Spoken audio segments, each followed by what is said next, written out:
નમસ્કાર મિત્રો, આજે આપણે વાત કરવા જઈ રહ્યા છીએ એક એવી બુક વિશે જેને વાંચતા જ આપણનું મન મોહિત થઈ જાય। એ બુકનું નામ છે ઇન્ડિયા આફ્ટર ગાંધી, એટલે કે ગાંધી પછીનું ભારત। આજે વાત કરવા જઈ રહ્યા છીએ એક એવા ઇતિહાસની।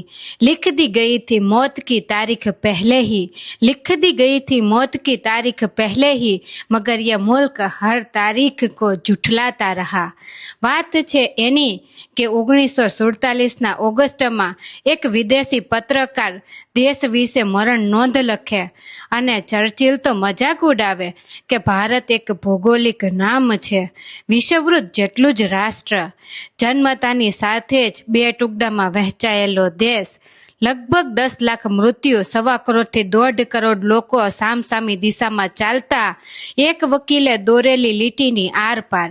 એ વકીલ કેવો જે ક્યારેય ભારત આવ્યો પણ નહોતો। એ 560થી વધુ રજવાડા, 14 મુખ્ય ભાષાઓ અને સહિયારો ધર્મ, કે ન તો સહિયારી જાતિ અને 85% વસ્તી પણ અભણ।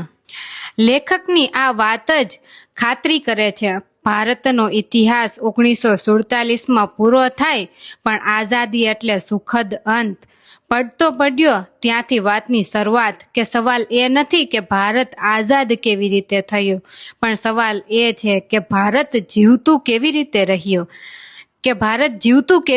રહ્યું। હવે એના વિશે એક વાત કહેવા માંગુ છું મિત્રો, ન તલવારો સે બચા ન કિસી તાજ સે બચા, ન તલવારો સે બચા ન કિસી તાજ સે બચા, ये मुल्क तो कागज की एक पर्ची से बचा।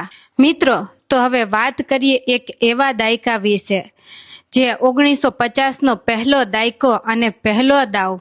ભારત એવું કરે છે કે જે કોઈ ગરીબ દેશે અગાઉ ન તો કર્યું હતું કે ન તો કંઈ વિચાર્યું હતું આવું। ભારત બધાને મતાધિકાર આપે છે, ભણેલાને કે જમીનદારને જ નહીં, બધાને એક સાથે એક સમાન મતાધિકાર। લગભગ 17 કરોડ અને 60 લાખ લોકોને, જેમાં મોટા ભાગના મતપત્ર વાંચી પણ શકતા ન હતા એવા લોકો, એટલે ચૂંટણી પંચે શબ્દોને નહીં પણ ચિહ્નોને સ્થાન આપ્યું। એ પછી બળદ, ઝૂંપડી કે અનેક બીજા ચિહ્નો આપ્યા। હવે મિત્રો, વાત કરીએ એક બીજા દાયકા વિશે। 1956માં ભાષાના આધારે ભારતનો નકશો ફરી નક્કી કરાયો અને જે વસ્તુ ભારતને તોડી નાખશે એમ સૌ માનતા હતા, એ જ વસ્તુએ ભારતને બાંધી રાખ્યું। 1962નો દાયકો, ચીન સામે હાર, નહેરુનું અવસાન અને દુનિયાભરના અખબારોમાં એક જ સવાલ, નહેરુ પછી કોણ? અને પાકિસ્તાન સાથે યુદ્ધ, દુકાળ, અમેરિકાથી આયાત થયેલા અનાજ માટે લાઇનમાં ઊભો આખો દેશ।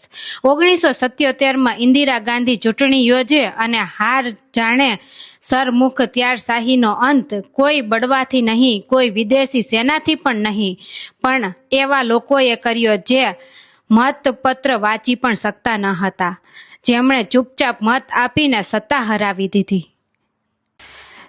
જ્યારે 1980 અને 90નો દાયકો તો સુવર્ણ મંદિરમાં લશ્કર, આતંકવાદ, ઇન્દિરા ગાંધીની હત્યા, સળગતું કાશ્મીર અને રાજીવ ગાંધીની આત્મઘાતી બોમ્બરના હાથે હત્યા, અનેક ઝુંબેશો, અનામત મુદ્દે ફાટી નીકળેલું જ્ઞાતિનું રાજકારણ અને પછી આખા દેશના રમખાણો।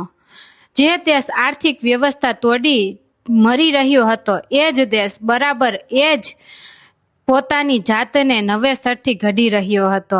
ભારતમાં કટોકટી પછી સુધારો નથી આવતો, બંને સાથે આવે છે, હંમેશા એક સાથે। અંતે તો એ જ મૃત્યુનો અંત હજી કબાટમાં જ છે। ભાગલા વખતે, દુકાળ વખતે વિદેશી નિરીક્ષકોની દરેક પેઢીએ બહાર કાઢી, ધાર કાઢી અને મૂકી દીધી। દેશ આજે પણ અડીખમ ઊભો છે અને ઊભો રહેશે। આ ભારત માટે સુવર્ણ નોંધ લખાશે, નહીં કે બીજું કંઈ। અને અંતે તો એટલું જ, જેને સૌએ કહ્યું કે આ દીવો ઓલવાઈ જશે, જેને સૌએ કહ્યું કે આ દીવો ઓલવાઈ જશે, એ દીવો આજેય પવન સામે બળતો રહ્યો છે। છેલ્લે તો જય હિન્દ, ભારત માતા કી જય।